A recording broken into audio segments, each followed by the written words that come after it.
We were talking about solutions and their concentrations, and now we're going to talk about how do those solutions form.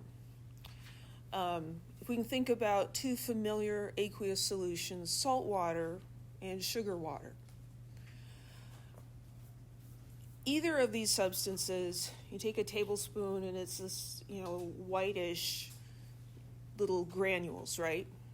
It's a solid. And you pour it into the glass of water and you stir it, and what happens? It dissolves. It looks like it disappeared, right? You can't see it anymore. How does that happen? That's what we're going to talk about. So when we put a solid solute into a liquid solvent, there are several different competing forces. So this is representing the solute. And there are forces that hold the particles of the solute together. That's why the salt or the sugar was a solid, beforehand. Something was holding it together. Then what they didn't draw on here, I'm not sure why, there are also interactions between the solvent molecules. We talk about what those interactions are in another chapter.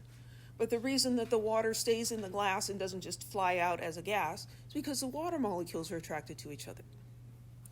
And then we also have attractions between the solvent and the solute.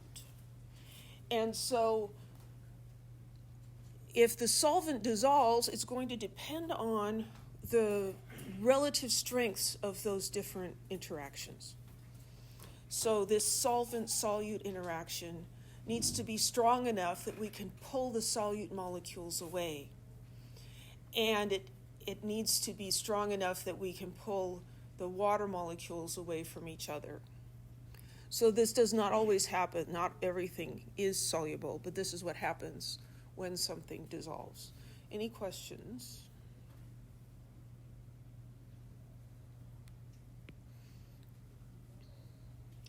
So to understand a little bit about those interactions, we're going to look at this model of a water molecule. So this is a hydrogen, and that's the oxygen. And there's an uneven distribution of electrons within the molecule.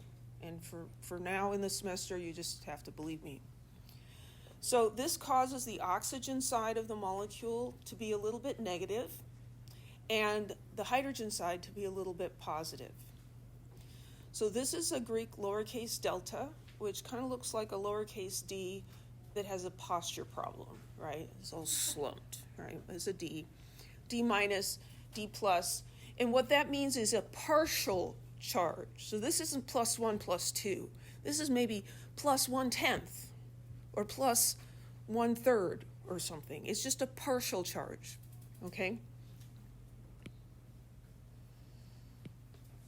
So we put sodium chloride into the water, and we have sodium ions with a plus 1 charge, and we have chloride ions with a minus 1 charge.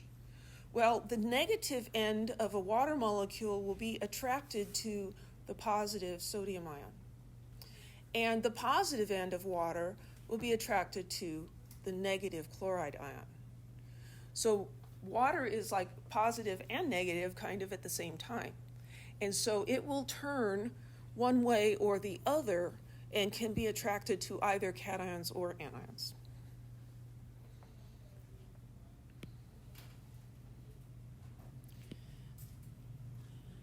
So multiple water molecules will be attracted, that's what I wanted. Multiple water molecules will be attracted to a single ion because they each have a partial charge, and so you can't have just one of them to make up for the charge attraction between this one and the chloride that it left behind. It takes a bunch of water molecules. But essentially the water molecules come around that sodium ion and they make it feel comfortable, right? We've got this interaction now. It's a bunch of water molecules instead of the chloride, but we still have that same charge attraction. In kind of a creepy way, you can think of the water molecule as luring these ions away from their family, right? oh, come out here, I have cool toys and I'll give you candy, right? And you lure them away. That's just, Sorry, I was saying never trust an oxygen. never trust a water molecule. But that's kind of what's happening, because these guys were all, good together, right? Very attracted to each other. But the water molecules can surround those ions and replace the attraction that it felt for the other ions. And so what happens is that these ions are pulled away from each other, surrounded by water molecules, and now, why can't we see it anymore? Well, the little crystals that we poured in there, they're really tiny, right? Still, probably a gazillion atoms in there, right? But now we're pulling them apart. And when they're pulled apart like this, even if they're surrounded by water molecules, way too small to see. Okay, so that's why they seem to disappear. An important result of this is that we have cations and anions now that can move freely throughout the solution. They're not stuck to each other. And these charged particles can conduct electricity. Electric current is the flow of electrons. And so in order for electricity to flow through a solution, there need to be charged particles that can carry those electrons. And that's what these dissolved ions can do.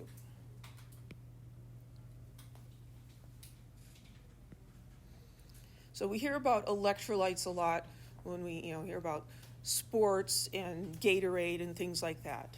And electrolytes here is the same meaning as what the Gatorade people are talking about. Your body needs salt, not just sodium chloride, but other salts like potassium.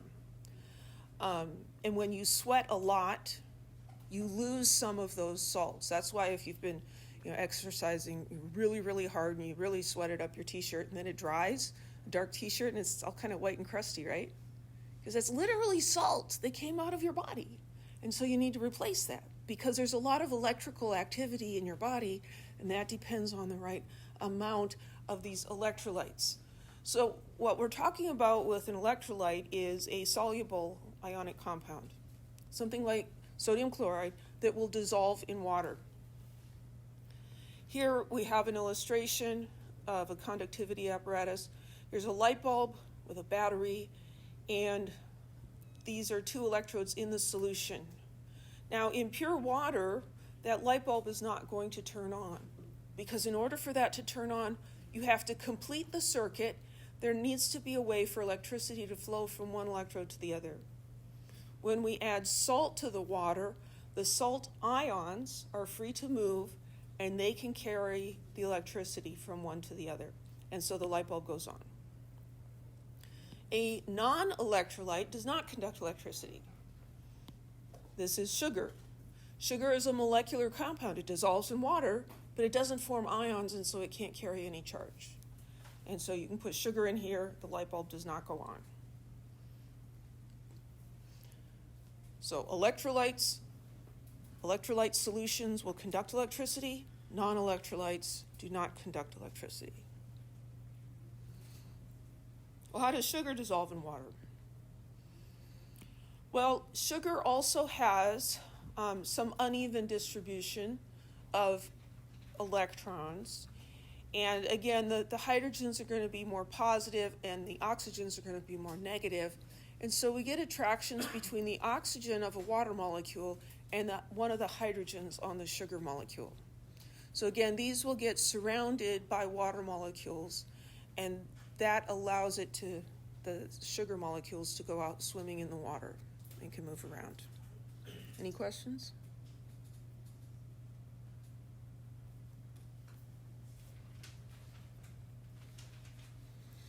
We learned about acids, and one of the definitions of acids was that they were molecular compounds that form hydrogen ions when dissolved in water.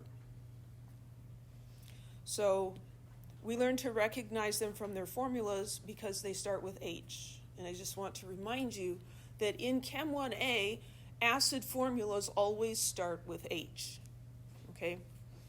So HCl, hydrochloric acid, this is what's called a strong acid, because when it dissolves, all of the molecules ionize. There aren't any molecules left. All we see are ions. Acetic acid is what's called a weak acid. Some of the molecules form ions, but most of them don't. So we see that there are a lot of acetic acid molecules in here. Well, that's not one, but acetic acid molecules. And there's a few hydrogen ions, and there's a few acetate ions. So over here, we can write an equation that shows the ionization of the acid. So here's the HCl, which is molecular. There's no ions in that, but it forms ions when it gets in water. So we get hydrogen ions and chloride ions.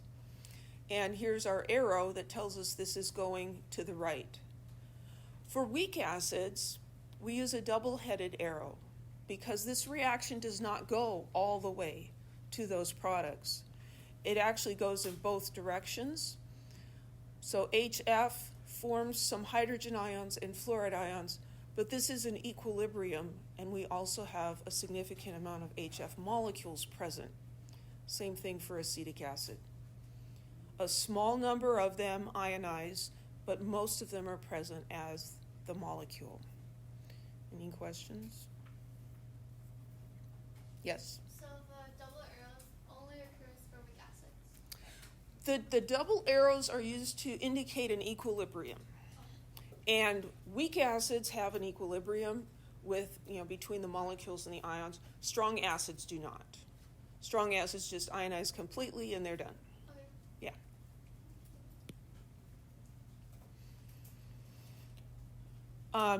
So strong acid, weak acid is like, how do I remember which one is which?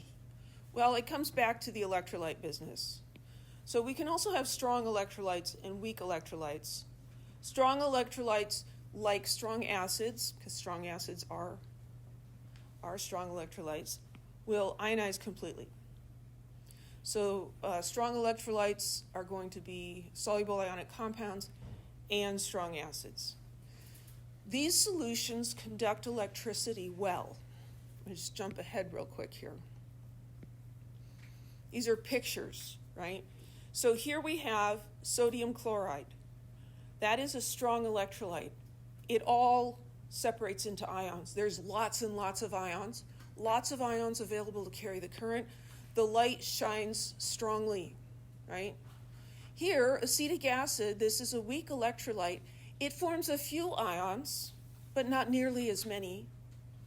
There's a few ions, and so some electric current does flow, but it doesn't do it very well, and so we get a weak glow. So weak light bulb, weak electrolyte. Strong glowing light bulb is a strong electrolyte because there's lots of ions. And then we have the non-electrolyte. There's no glow here because there are no ions to carry the current. So weak electrolytes dissolve in water, but they're mostly molecules. Mostly molecules, partially as ions. And so these include weak acids. And they're going to conduct electricity weakly. Weakly with an A, not two E's. So we should be able to answer a question like this. This could be an exam question. Which aqueous solution conducts electricity? Well, what needs to happen in the solution for electricity to be conducted? We need ions, right? So if we have an ionic compound, that's going to have ions, right? Or if we have an acid, acids will make ions. So if we look at this first one, KBr, what kind of a compound is that? It's ionic. You look at the first element, K, like potassium. I don't know what that is. Well, look on the periodic table. It's way over there. It's a metal, right? This is ionic. It's going to form ions. Is that going to conduct electricity? Yeah, it is. How about this one? What kind of a compound is that? Molecular. This is all non-metals, right? We did not learn how to name this thing. Thank goodness. But this is all nonmetals. There's no metal at the beginning, there's no H at the beginning, right? So is that going to conduct electricity? No, that's actually sugar. What about this guy? This guy can be a little confusing. It looks like a base, which we haven't talked about yet, but it's in the chapter. Bases have OH in them. But this is all nonmetals, right? So the other thing, just from that little tiny bit of OChem that we learned, this is actually an alcohol. And this is the functional group for an alcohol. Sometimes people say, well, it looks like an acid too, you just wrote it backwards. We are not going to write things backwards. So, I'm not going to try to trick you with that. Acids start with H, period, in Chem 1A. Okay, so we've got nonmetals, we've got that OH, which is really tempting, but this is a molecular compound. So this does not conduct electricity either. Any questions? So when an ionic compound dissolves, we get separated ions, but not all ionic compounds dissolve in water. So we use the words soluble and insoluble to describe whether something will dissolve or not. Soluble means it dissolves in water. Insoluble means it doesn't dissolve in water. But this is not a black and white thing, like you're dead or you're alive, right? There's a range, a continuum in between. So, there's like partially soluble or somewhat soluble, slightly soluble. It can kind of be in the middle. We're not going to worry too much about that. I do want, as just, kind of fine print, to mention that even an insoluble compound does dissolve to some extent. So if we think about putting an insoluble compound in water, and maybe there's like Avogadro's number of ions in there, it's a mole of whatever it is. What if 100 ions dissolve? 100 out of Avogadro's number. Is that significant? No, it's not at all. But is it zero? No, it's not zero either. So just know that even insoluble compounds dissolve teeny tiny bit. That's so you won't be shocked when you get to 1B. So ionic compounds contain ions, and when they dissolve, the ions separate. That's called dissociation. When an acid dissolves in water and forms ions, there were not ions before, and that's called ionization. So dissociation is the opposite of association. It's going apart. If we have a compound with polyatomic ions, the polyatomic ions are going to stay together. So this is 2 sodium ions and 1 sulfate ion. This is not going to split up into oxygen and sulfur ions. It's going to stay together. So in Chem 1A, all ionic compounds contain 2 kinds of ions, the cation and the anion. If you find yourself with 3, you're doing it wrong. Okay? Those sorts of things do exist, but we don't talk about them because it makes things too complicated and it's not necessary.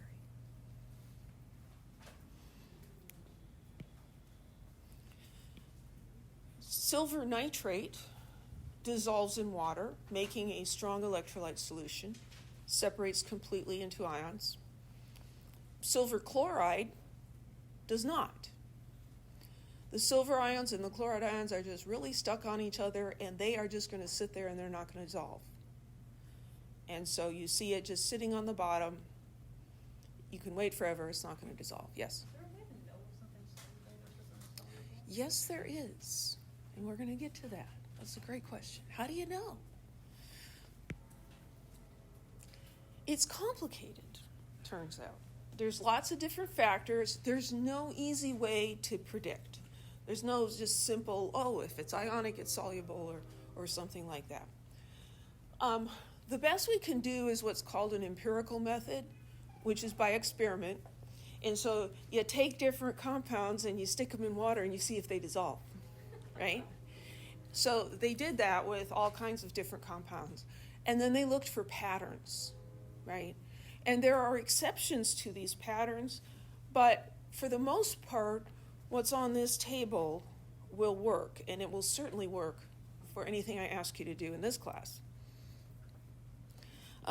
This is a different version, a slightly simplified version of the solubility rules that are on the green card, okay? So if you look at that one and this one, they are a little bit different. They should give you mostly the same answers, but this is the one that you need to know for an exam, and I would encourage you to use this for homework as well. So this looks like a lot of stuff to remember, right? I'm going to show you that it isn't.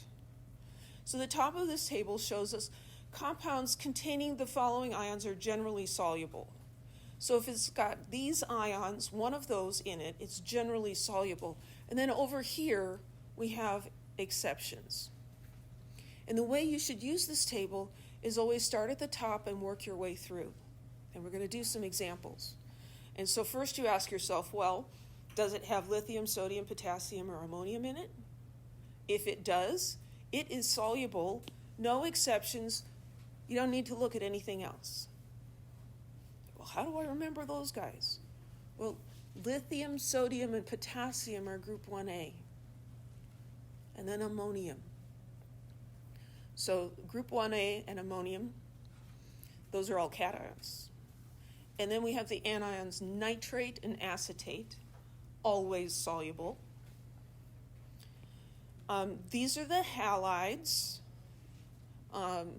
Fluorine is also a halogen, but I think of those as sisters, right? And fluorine's the smallest. That's the baby sister. She doesn't follow the rules. She thinks she's cute and can't get away with breaking the rules. But these are the bigger sisters, and they're more sensible. So chloride, bromide, iodide, those form soluble compounds, except if they are with silver, mercury, or lead.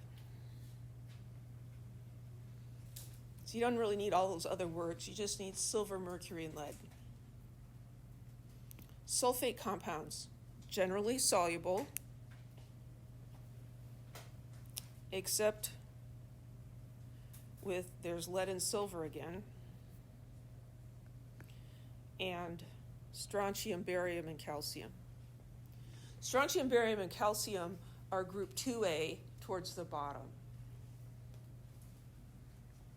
So if you get through those and you haven't encountered your ions, then you're going to get to the place where most of these things are insoluble. Hydroxides and sulfides. So over here it says an exception is when those ions pair with lithium, sodium, potassium, or ammonium. Well, if you do what I told you to do and you start at the top, if you have one of those, you're never going to get down there, right? Because you're going to stop. So do we need to have that in there? No, it just makes it look harder. Get rid of that. And then here, slightly different exceptions for sulfide and hydroxide. The sulfide solutions are soluble. The hydroxide solutions are slightly soluble. We're going to consider that to be soluble. And so what we're going to look at is just those guys as exceptions. And those are the same guys that we saw up here, strontium, barium, calcium. Here they made the thing insoluble. Here they make the thing soluble. But hydroxides and sulfides generally insoluble. Carbonates and phosphate, the only exception here is with those guys that we should have eliminated right off the bat. So if you go through your list and you don't have lithium, sodium, potassium, or ammonium, and you get down here, you've got carbonate and phosphate, it's insoluble. So it's not that much to remember. So let's do some examples here. Predict whether each compound is soluble or insoluble. We need to look at the ions that are present and go through that list of rules. So here we've got nickel sulfide. So we start at the top. That with nickel sulfide. We're looking for nickel and sulfide. Nothing. Oh, sulfide. Sulfide compounds are generally insoluble, except barium, strontium, and calcium. Nickel's not one of those. So nickel sulfide is insoluble.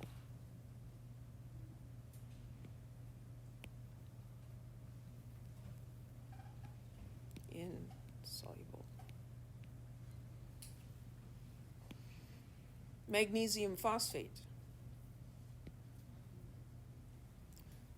We look at the table.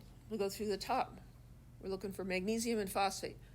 Doesn't show up at the top. Hydroxide and sulfide, no. Oh, there's phosphate at the bottom. Phosphate compounds are insoluble if you get down there. Oops. Insoluble. Lithium carbonate.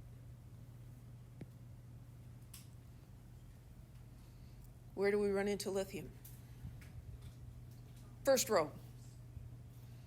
Lithium. All those compounds are soluble. Done. Doesn't matter what the other thing is.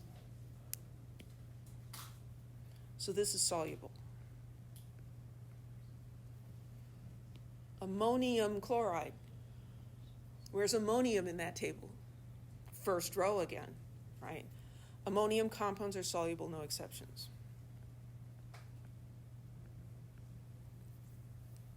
Okay, any questions?